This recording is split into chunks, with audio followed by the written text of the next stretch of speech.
성경에서 이제 구원이라는 이 표현이 아주 다양한 용도로 나타나요. 병에서 고침 받는 것도 구원이라 그렇게 묘사를 한 구절도 있어요.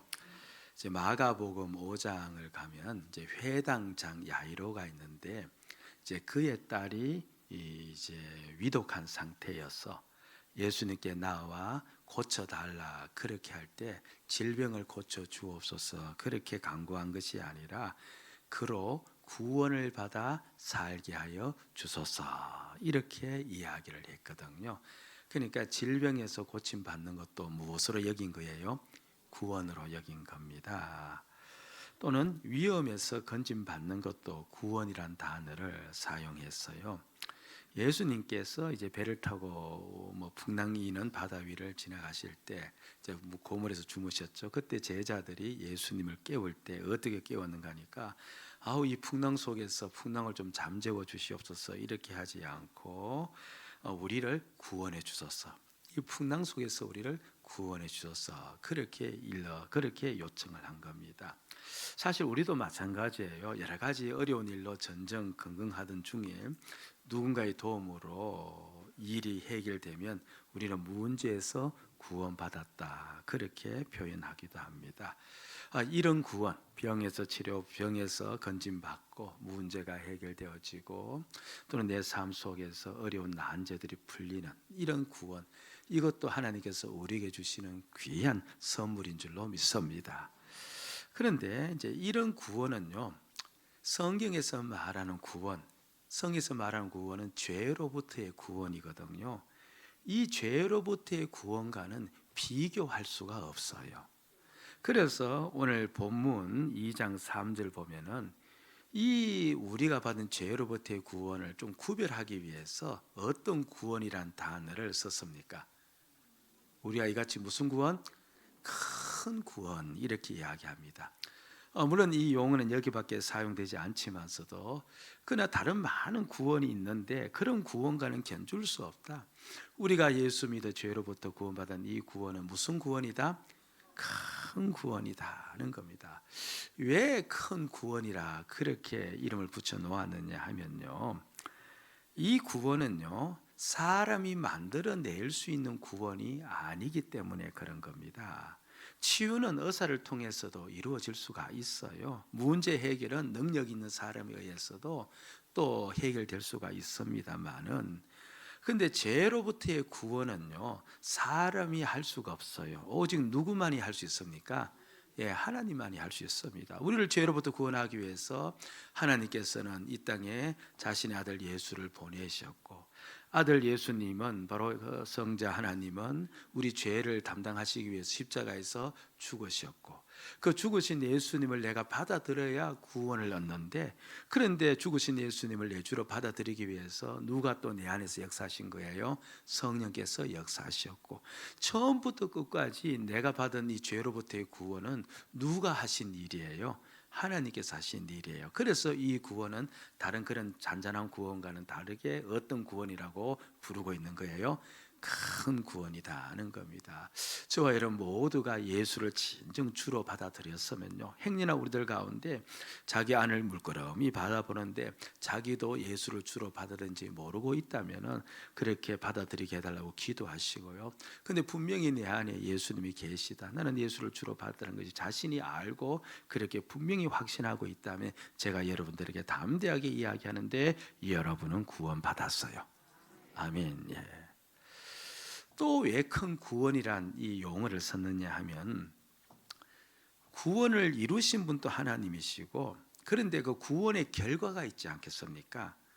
그 결과는 또 사람이 만들어낼 수 없는 결과를 가져왔기 때문에 그런 거예요. 보세요, 내가 구원을 받았다 하면 동시에 내가 하나님의 자녀가 되었다는 말이거든요. 이게 사람이 만들어낼 수 있는 결과예요? 아닙니다. 그리고 하나님의 자녀가 되었다는 말은요, 다른 말이 아니고 하나님의 생명을 얻었다는 말이고, 이걸 보고 영생을 얻었다 그렇게 또 표현을 해요. 영생을 얻는 것 사람이 마음대로 할 수 있어요? 아직 할 수 없습니다. 그리고 내가 구원을 받음으로 나에게는 이제 죽음의 문제가 해결되었고, 하나님께서는 나를 이제 심판하지 아니하시고 나는 영원한 하늘나라에 들어갈 수 있는 자가 되었고, 구원의 결과만을 따져 보아도 이건 도무지 사람이 만들어낸 것이 아니라 오직 누가 우리에게 주신 것이다? 하나님께서 우리에게 주신 것이다. 그래서 이 구원을, 우리가 받은 구원을 큰 구원이라 그렇게 이야기를 합니다. 여러분, 우리가 가끔씩, 저는 자주 생각하는데, 또 이 설교 다니면서 제가 몇 번 말씀을 드렸죠.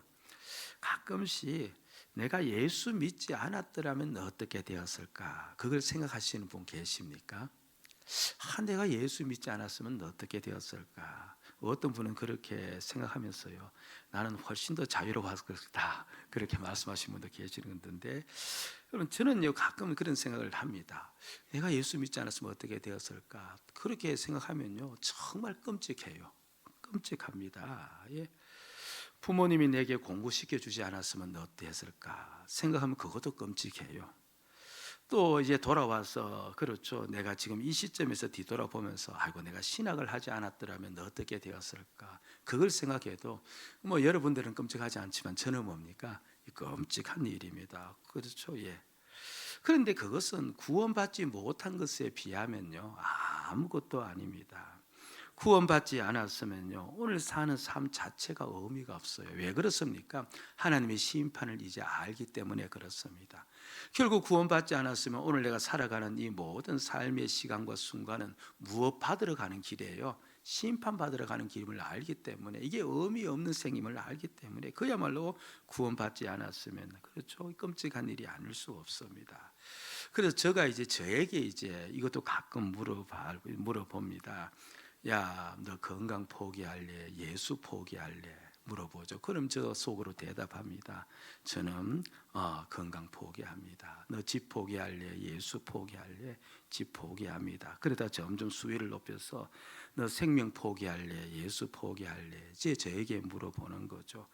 그러면 제가 심히 부끄럽습니다만은, 그렇죠, 오늘 또 하루를 살면서 조그만 이익에도 예수를 포기할 때가 많았고, 내 유익, 내 정욕대로 살 때가 많았고, 내가 주인 되어 살아가는 삶의 흔적이 나에게 많이 남아있을지라도, 그래도 저에게 그렇게 저 자신을 향하여 물으면 부끄럽지만 저 자신은 주님, 저는 제 생명을 포기하겠습니다, 이렇게 대답을 제가 합니다. 마음으로도, 그렇죠, 심히 가당찮은 이야기 같아 보일지라도 마음으로도 저는 그것에 동의하고 그렇게 나가는 겁니다. 왜 그렇습니까?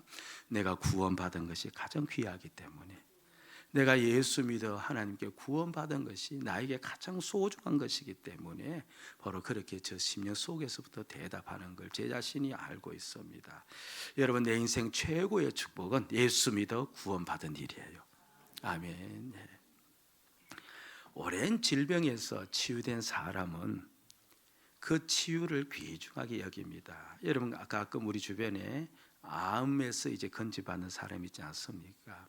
예를 들면 폐암에서 건진받은 사람이 있다고 여깁시다. 그러면 그 사람이 과거에 담배를 피운 사람이었는데 또 담배를 피울까요? 안 할 겁니다. 그 어리석은 일을 하지 않을 겁니다. 오히려 더 건강식을 찾아서 그 유지된, 그렇죠, 나아진 그 몸을 계속해서 건강하게 만들어 가려고 예를 쓸 겁니다. 내가 한 번 병에 걸렸다가 병에서 나음받은, 병에서 구원받은 그것도 그 구원을 유지하려고 예를 쓰는데, 그렇다면 죄에서 건진받은 이 구원도 우리가 어떻게 해야 됩니까? 소중하게 여겨야죠. 그렇죠? 귀중하게 여겨야죠. 그리고 어떠한 이 구원을 지켜나가야죠. 아멘? 아니, 병에서 건진받은 구원도 그렇게 소중하게 여기는데, 아니, 영혼을 얻은 이 죄로부터 건지받은 이 구원이 우리에게 주어졌다면 더 소중하게, 더 귀중하게 이것을 지켜나가야 되는 것이 합당하겠죠. 동의 좀 해주세요. 예, 합당하겠죠. 예, 합당합니다. 예. 우리가 받은 구원을 정말 귀중하게 여겨야 돼요.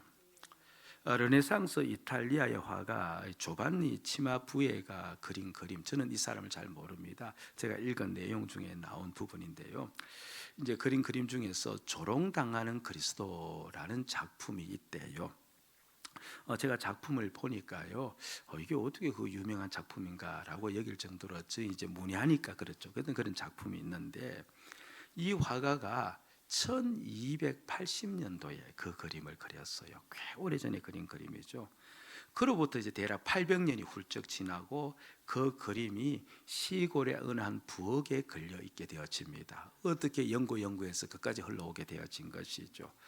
이제 그 집 주인이 90대가 되었는데 이제 하루는 마음을 먹고 내가 집안 청소를 해야 되겠다, 집안을 좀 정리해야 되겠다 싶어서 이제 그동안 한 번도 신경 쓰지 않았던 부엌에 걸린 그 치마 부에에 조롱당하는 그리스도, 뭐 무슨 작품인지 모르고 누가 그린지도 모르지만 걸려있는 그 그림 먼지가 얼마나 많이 끼었겠어요. 아이고 저 그림도 버려야 되겠다, 이제 그렇게 생각을 하고, 근데 또 막상 또 계속 걸려있는 그 그림을 버리자니까 그것도 아깝고, 그래서 마침 자신이 알고 있는 한 경매사에게 우리 집에 이런 그림이 있는데 이게 어떤 그림인지 한번 받아오라고 하면서 경매사에게 그 그림을 맡겼습니다. 그때 경매사가 감정을 하면서 그 그림이 바로 유명한 치마 부의 그림임이 판명이 된 겁니다. 경매에 붙여졌는데 그 그림이 이게 지금 프랑스에서 일어난 사건이거든요. 칠레의 어느 한 부에게 물경 360억 원에 낙찰이 되었습니다. 우리는 놀라지 않습니다. 예. 그게 이제 그러니까 세상에 확 드러나 버린 거죠. 뉴스가 되어지고, 그러자 프랑스 정부는 그 그림을 국보로 지정해서 해외 유출을 막아버렸고, 그래서 그 그림을 다시 주인으로부터 프랑스 정부가 사들여서 루브르 박물관에 전시할 계획이다라고 발표된 걸 제가 보았습니다. 그 그림이 무엇인지 아니까 그 그림을 하찮게 여기지 않고 소중하게 여기고 세계 제일이라는 그 박물관에 그것에다가 이제 비치해서 모든 사람들 하여금 보게끔 하기를 원했던 겁니다. 여러분, 우리가요 받은 구원이 얼마나 소중히 다루어야 되는지 몰라요. 오늘날 많은 성도들이요 신앙생활 하다가 기도 들어주지 않는다고 신앙생활 포기하는 성도가 없잖아 있습니다. 가족들이 예수 믿는 걸 싫어한다고 신앙길 내려놓는 성도도 있고요. 또는 믿는데도 생활에 변화가 없다고 한숨 쉬면서 신앙생활 하지 않는 성도도 있고, 또는 뭡니까? 모든 이 신앙생활하는 가운데 어려움만 가중된다고 해서, 또 교회 가니까 사람 만나는 것이 힘들다고 해서 신앙생활 포기하는 경우도 없잖아 있습니다. 그런데 가만히 보면요, 어려워서 포기하는 것도 아니고 힘들어서 포기하는 것도 아니고, 한마디로 무엇을 몰라서 그런 겁니까? 우리가 받은 이 구원이 얼마나 귀중한지, 이 구원이 얼마나 소중한지 모르기 때문에 그렇게 이 구원의 길에서 내려오는 거예요. 이 구원을 하찮게 여기기 때문에 그런 겁니다. 그래서 오늘 말씀 3절에 보면 이렇게 이야기를 해요. 앞서 초두에 보면 3절입니다. 우리가 이같이 큰 구원을 덩하니 여기면 됐습니다. 이 구원을 덩하니 여기면은 우리는 이 구원에서 금방 미끄러져 내려와서 그냥 구원을 얻지 못하는 길로 걸어갈 때가 많습니다. 덩하니 여긴다는 말은 무시하다는 말이고 배척하다는 말, 구원을 하찮게 여긴다는 그 말이죠. 여러분, 우리가 이것을 꼭 기억해야 됩니다. 우리가 받은 것 중에 최고의 선물이 구원이에요. 내 인생 속에서 내가 받은 최고의 축복이 구원이에요. 비록 내 삶이 다른 사람 보기에는 연약해 보이고 다른 사람 보기에는 부족해 보일지라도 그 사람이 구원을 받았으면 그 사람은 축복받은 거예요. 그 사람이 힘든 문제 속에서 어려워하며 살고 있을지라도 구원 받았으면 그 사람은 축복받은 거예요. 구원이 가장 소중하기 때문에 그렇습니다. 그런데 저 말씀을 가만히 보면요, 우리가 이같이 큰 구원을 덩하니 여기면 어찌 그 보응을 피하리요? 이 말을 돌려서 하면 구원을 하찮게 여기면 반드시 무엇이 있다는 거예요? 하나님의 무엇이 있다는 거예요? 보응, 하나님께서 진노하시고 심판하신다, 그 이야기를 하고 있습니다. 여러분, 2절 말씀을 우리가 같이 한번 크게 읽으면서 말씀에 집중했으면 좋겠습니다. 시작. 천사들을 통하여 하신 말씀이 견고하게 되어 공정한 천사들 통하여 하신 말씀은요, 율법을 가리키는 거거든요. 말이 좀 어려워요. 율법을, 그렇죠, 범죄함과 순종하지 않으면, 율법을 순종하지 않아도, 율법을 지키지 않아도 무엇을 받는데요? 예, 보응을 받거든. 보응을 받는데, 율법은요, 장차 나타날 예수님을 보여주기 위한 그림자예요. 그림자입니다. 그래서 히브리서 10장 1절 말씀을 보면요, 명기를 해놓기를 율법은 뭐래요? 올 좋은 일의 그림자일 뿐이요. 그러니까 예수 그리스도를 보여주는 그림자입니다. 그러니까 예수 그리스도를 보여주는 그림자, 그 율법을 어기는 것도 하나님의 심판을 받는데, 구원은 누구를 믿어 구원받아요? 예수를 믿어 구원받는데, 그럼 구원을 하찮게 여긴다는 말은 누구를 하찮게 여기는 거예요? 예수님을 하찮게 여기는 겁니다. 아니, 율법을 어기는 것도 보응을 받는데 어떻게 예수님을 어기는 것, 그렇죠, 그림자를 어기는 것도 하나님께서 진노하시는데, 실체를 싫어하고 배척하는 것도 어떻게 하나님께서 진노하지 않을 수가 있느냐, 그 이야기를 하는 거죠. 여러분, 우리가 받은 이 구원요, 이걸 소중히 여기시고 귀중히 여기셔야지, 이걸 하찮게 여기면 하나님께서는 싫어하시는 거예요. 하나님께서는 그것에 대해서 진노하시는 겁니다. 저와 여러분, 다시 한번 반복해서 말씀드린데, 내가 진정 예수를 주로 믿고 있고 구원 받았습니까? 귀중히 여기시는 은혜가 있기를 주의 이름으로 축복드립니다. 예. 그럼 이제 이 구원을 가장 귀중한 것으로 여기는 자는 그럼 어떻게 살아야 되는가? 그걸 이제 오늘 말씀에서 가르쳐 주고 있거든요. 구원을 소중히 여긴 자는 이렇게 살아야 된다는 겁니다. 이렇게 살지 않으면 그만 그 사람은 구원에서 떨어질 수가 있음을 이야기해 주고 있는데, 자, 1절 말씀을 갑니다. 1절 시작. 그러므로 우리는 들은 것에 더욱 유념함으로 우리가 흘러떠내려 가지 않도록 함이 마땅함이라. 그러니까 우리가 들은 것에 대해서 뭘 해야 된대요? 유념해야 된다. 그렇지 않으면 흘러 떠내려간다. 이 말은 뭡니까? 자칫 잘못하면 구원에서 뭡니까? 우리가 벗어날 수 있다. 그러니까 우리가 어떠든 간에 우리가 구원을 소중히 여긴다면 무엇을 해야 되는 거예요? 들은 것을 유념해야 돼요. 따라합시다. 들은 것을 유념하자. 오늘 이 시간뿐 아니라 우리의 마지막 숨 거두기 직전까지 이 말씀 붙잡고 있어야 돼요. 들은 것을 어떻게 하자는 거예요? 유념하죠. 그런데 들은 것을 유념하자 앞에다가 하나의 뭡니까? 부사가 붙었어요. 뭐 붙었어요? 더욱. 더욱은 뭡니까? 한계가 있다 없다? 없어요. 그러니까 들은 것을 늘 유념을 해야 돼요. 따라합시다. 들은 것을 늘 유념을 하자. 자, 늘에다가 강조점을 두고 거기다가 또 감탄사까지 넣어서 시작. 들은 것을, 예, 좋습니다. 늘 유념하자. 들은 걸 유념하자. 그러니까 그럼 들은 게 이제 뭐냐 하는 거죠. 그런데 2장 1절을 가만히 보니까, 그렇죠, 그러므로 우리는 들은 것에 이렇게 이야기하거든요. 그러므로라고 하니까, 그러므로는 결론적 부분이잖아요. 그러면 이게 그들이 들었던 내용이 뭐냐니까 바로 1장에 나오는 내용이라는 거예요. 1장에 너희들이 이런 내용을 듣지 않았느냐? 이런 내용을 들었으니까 너는 그 들은 것을 어떻게 해야 된다? 유념해야 된다. 그럼 1장에서 이들이 들은 게 뭐냐? 자, 지금 정신줄 놓지 않고 계시죠? 예. 이 명절 세고 와서, 그렇죠. 예. 그럼 1장에서 들은 게 뭐냐 하면요, 다른 거 들은 게 아니에요. 1장에서 계속 이야기하고자 하는 것은요, 바로 마지막 날에는 하나님께서 예수 그리스도를 통해서 말씀하셨다. 이게 뭐냐니까 예수 그리스도가 구원자임을 드러냈다.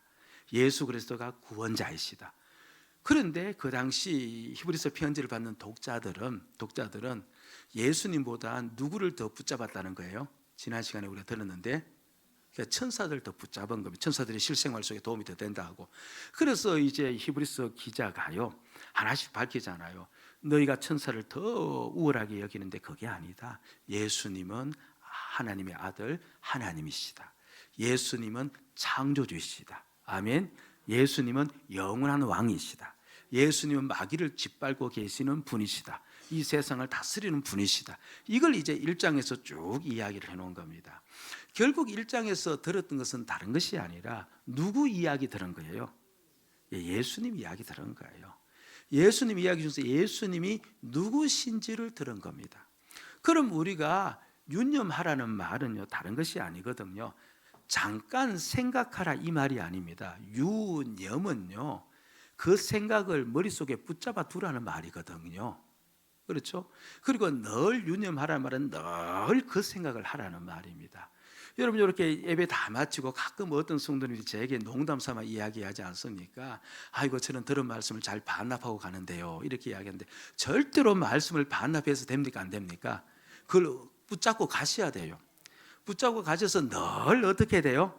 생각을 해야 되는 거예요. 그게 들은 게 뭐예요? 예수님에 관한 이야기. 예수님이 어떤 분이신지 누구신지 듣지 않습니까? 그러니까 예수님이 누구신지에 대해서 우리가 어떻게 하자는 거예요? 늘 생각을 해요. 바빠도 뭡니까? 늘 생각해야 되고, 힘들어도 늘 생각해야 돼요. 이게 바로 유념이란 말입니다. 너희가 그렇지 않으면 어떻게 되어진다? 흘러 떠내려간다. 흘러 떠내려간다는 겁니다. 그리고 한 가지 더 아셔야 될 것은, 여기서 들은 것이라는 것은 1장의 내용을 또 가리킨 것이기도 하지만서도 사실은 또 2장부터 또 계속해서 또 히브리서 기자가 독자들한테 이야기하잖아요. 그럼 2장부터도 마지막 장까지도 무엇에 해당되어지는 겁니까? 그들이 들은 것에 해당되어지겠죠. 예? 그래. 저는 사는 설교하면서 이게 가장 이제 고민이야. 행여나 누가 듣지 않은 분이 계실까 싶어서. 예. 이 히브리 전체가 포함되겠죠. 근데 히브리서라고 하잖아요. 서자는요, 편지라는 말인데, 그래서 우린 자칫 잘못하면 편지인 줄 알고 있는데 그게 아니고요. 히브리서 자체는요, 설교문이에요. 이게 설교인데, 근데 설교는 설교인데, 이걸 이제 그 사람들한테 붙일 때 무엇으로 붙인 거예요? 편지 봉투에 넣어서 붙인 거예요. 우리식으로 이야기하면. 물론 그 당시에는 두루마기지만 편지 봉투에 넣었으니까 받는 사람들은 설교물을 무엇으로 받은 거예요? 편지로 받았기 때문에 히브리서지, 사실 히브리서는 뭡니까? 설교문이에요. 우리는 이제 한글을 읽고 또 저 자신 또한 헬라어에 능통하지, 뭐 능통하다는 말 자체도 어폐가 있는데 그냥 잘 알지 못하다 보니까 우리는 이 수사하는 이 수사법이라든가 이 문체를 잘 몰라요. 그런데 학자들은요, 성경 중에서 가장 유려하게, 가장 수려하게, 가장 논문적으로 쓰여진 이 성경이 뭡니까? 히브리서래요. 뭐 감동 없어도 돼요. 하여튼 뭐 그렇다고 그렇게 이야기하네요. 예, 히브리서랍니다.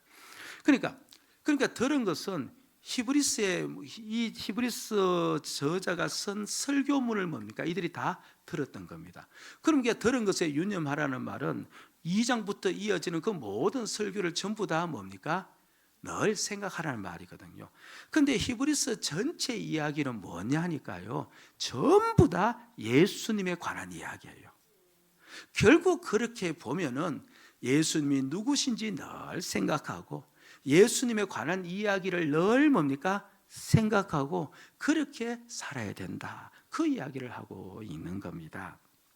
지금 여기에도 앉아 계시지만요, 이제 안수 지사님들과 저하고 이제 함께 이렇게 성경 공부를 한 적이 있는데 지난해에 이제 그 집사님이 저에게 이제 이런 말씀을 하셨어요. 이곳에 와서 이제 말씀을 이제 계속 몇 년 동안 계속 들었는데 그런데 말씀의 내용은, 이제 저의 설교를 두고 하는 이야기예요. 말씀의 내용은 분명히 주일마다 다 다른데, 그런데 결국은 이야기는 한 이야기더라. 뭡니까? 예수님이 주인 되시더라. 그게 신통방통하더라. 그 이야기를. 아니 어떻게 그 예수님 주되심을 이야기를 다 다르게 해서 지금까지 전하고 있느냐? 그 오늘도 전하고 있잖아요. 아, 그렇죠. 예, 그렇게 이야기합니다. 예, 제가요 설교를 준비하면서 예수님의 주되심에 대해서 오늘 전해야 되겠다, 그렇게 생각한 적이 없습니다. 제 설교를 준비할 때 가장 1차적인 목적은요, 오늘 이제 2장 1절에서 4절까지 읽었는데 1절에서 4절은요, 히브리서 이제 저자를 하지 않고 기자라고 해요. 왜냐하면 하나님께서 주신 감동을 받아 적었기 때문에 히브리서 기자인데, 기자가요, 오늘 우리에게 1차적으로 준 말씀이 아니고 누구에게 1차적으로 준 말씀이에요? 그 당시 편지를 받는 독자들에게 1차적으로 준 말씀이잖아요. 그 설교자가 가장 먼저 해야 될 일이 뭐냐니까, 오늘 우리에게 준 말씀을 찾는 게 아니고 그 당시 2000년 전 그 사람들에게 이 말씀을 주었을 때 이 말씀이 어떤 의미를 가지고 무슨 내용인지를 이제 파헤치며 나가는 거예요. 이제 거기에 이제 많은 시간을 들이죠. 저도 설교 준비하면서 늘 그렇게 준비합니다. 제가 다음 주 설교가 5절부터 분명히 펼쳐질 것인데 5절의 내용 저도 몰라요. 다만 그 당시 성도들에게 그 내용을 전했을 때 그 내용이 그 성도들에게 무엇을 이야기하고 있는 것일까, 그렇게 전했는데, 그런데 이제 그 내용이 전부 다 다르니까 설교 내용이 다 달라질 수밖에 없는데요. 그런데 모든 서신서에, 아니 모든 성경의 저자들, 특별히 신약의 모든 저자들은요, 한결같이 하나를 베이스로 깔고 말씀을 전한 거예요. 그게 뭡니까? 예수는 우리의 주이시다. 예수는 우리의 주이시다. 그 바탕 위에서 이 모든 말씀이 기록된 거예요. 그래서 무슨 말씀이든지 간에요, 모든 마지막 말씀의 끝은 무엇이에요? 예수님이 주가 되신다. 그 바탕 위에 글씨를 썼기 때문에, 그 바탕 위에 성경을 썼기 때문에. 그래서 사실 제 설교도 그렇죠. 우리 집사님이 그렇게 평가해 주니까 제가 많이 기분이 좋았는데, 사실 우리의 이야기도 대부분 다 누구 이야기하고 있습니까? 예수님이 이야기하고 있죠. 예수님에 관한 이야기하고 있습니다. 그렇다면 오늘 우리도요, 이 설교를 어떻게 해야 됩니까? 이 들은 것을 유념을 해야 돼요. 아멘. 유념해야 됩니다. 여러분, 먼저 이 설교 시간에요, 유념을 해야 돼요. 행여나 여러분들 때로는 지겨울 수도 있겠고, 몸이 막 틀어질 수도 있겠고, 목사님 무슨 말씀하시는지 모를 수도 있겠지만서도 어떠든 이 말씀에 유념을 해서 그 말씀을 내 마음속, 내 머릿속에 끌어들어오도록 집중을 하셔야 돼요. 그리고 이곳에서만 집중하는 것이 아니라 어떻게 하자는 거예요? 우리가 살아가는 내내 예수님이 누구신지 생각하고, 설교 내용 속에서 예수님에 관한 이야기를 생각하고, 그러려면 또 기쁨의 편지도 읽고, 여러분 새 예배 많이 들어가지고, 새 예배는 예수 그리스도가 누구신지 그곳에서 경험하는 시간이거든요. 그렇게 해서 우리가 이 부분을 기억하시고 그렇게 나가야 됩니다. 그러니까 반드시 유념을 해야 돼요. 유념하라는 말은요, 의지적으로 생각하라는 말이에요. 뭐 어떻게 생각하라? 의지적으로. 우리는 설교를 들으면서요, 감동받기를 원해요. 감동이 많이 몰려오면 우리는 뭐 어떻게 표현하느냐니까, 무엇을 받았대요? 은혜 받다. 여러분, 감동이 참 중요해요. 여러분 꼭 그렇게 기도해 주시기 바랍니다. 설교 시간에 우리 모든 성도가 감동을 받도록, 은혜를 받도록 기도해 주시기 바랍니다. 그런데 한번 생각해 봅니다. 감동을 많이 받았어요. 그런데 저 문을 열고 나가면서 다 잊어버렸어요. 그 성도나 이 설교 시간에 감동이 하나도 안 돼요. 싱숭생숭 듣고 있어요. 그러면서 또 결국 밖에 나가서 또 싱숭생숭 들으니까 기억이 남는 게 없죠. 잊어버렸어요. 똑같아요, 달라요? 달라요. 물론 감동 받았으니까. 근데 이제 이 시간이 중요한 게 아니라 밖에 나갔을 때 다 잊어버렸어. 그러면 결과는 뭐예요? 똑같아요. 왜 감동이 있느냐 하면요, 그 감동을 동기로 삼아서 이제 의지적으로 무엇을 붙잡고 살라고?